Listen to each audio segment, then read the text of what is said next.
يبصرونهم يود المجرم لو يفتدي من عذاب يومئذ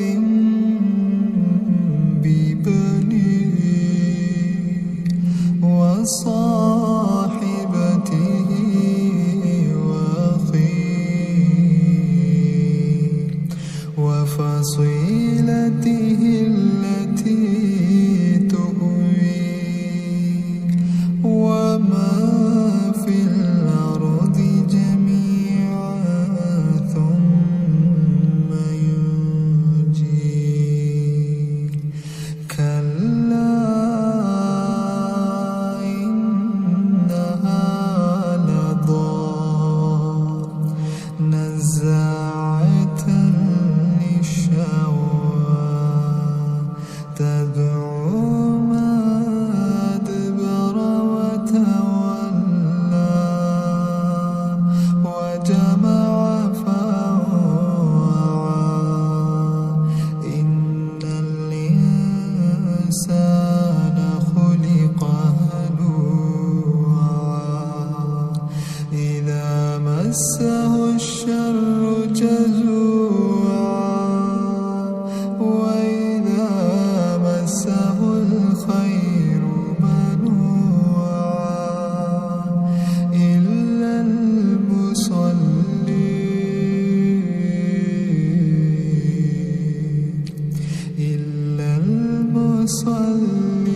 المصلين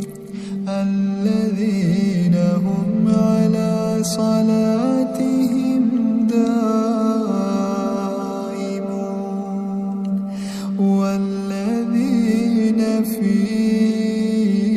أموالهم حق معلوم للسائل والمحروم والذين يصدقون بيوم الدين والذين هم من عذاب ربهم مشفقون إن عذاب ربهم غير مأمون والذين هم لفروجهم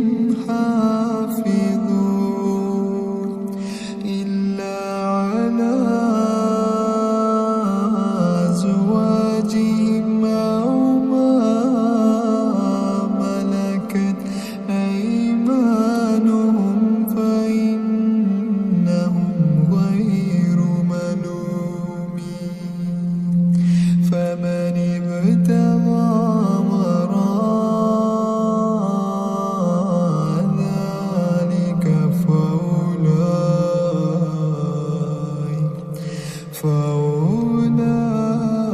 فأولئك هم العادون والذين هم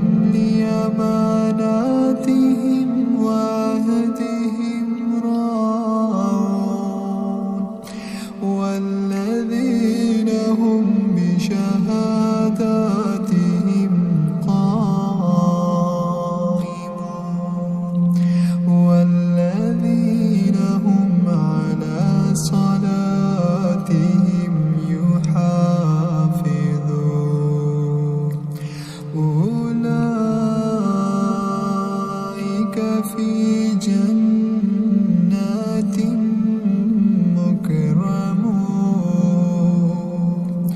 فما للذين كفروا قبلك مهطعين عن اليمين وعن الشمال عزين أيطمع كل امرئ منهم أن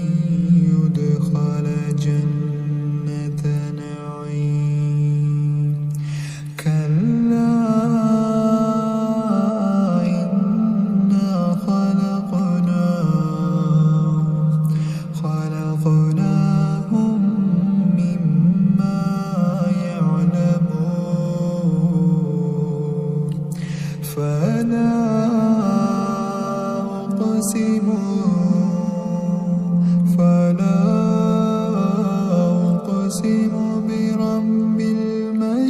الخارقين